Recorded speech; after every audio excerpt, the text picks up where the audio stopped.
Welcome to the Rim Break Rodeo. We hope this video helps. You'll start by making sure your Google account is ready, so open Settings and go to Accounts right now. Sign into the Google account that holds the contacts and enable Contacts Sync. This tells your phone to pull contact records. Once done, connect to a stable Wi-Fi network or enable mobile data so the device can download changes quickly. Make sure battery saving is off while syncing.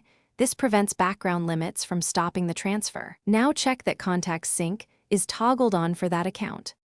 Next, open the Contacts app and tap the menu, then Settings and Import/Export to choose how you bring contacts in.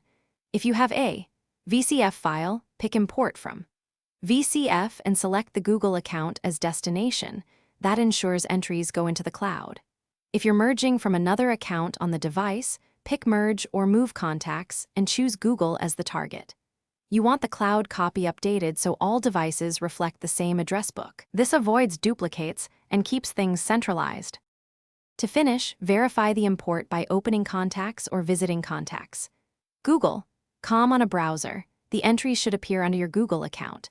If you don't see them, force a sync from Settings, right arrow Accounts, right arrow Google, right arrow Sync now, and wait a few minutes. Make sure the Contacts app is set to display your Google account's contacts. Hiding filters can make entries look missing. If problems persist, re-export the source as a fresh VCF and re-import, because corrupted files are a common cause of failed transfer. Thanks for watching. Consider subscribing if we helped you.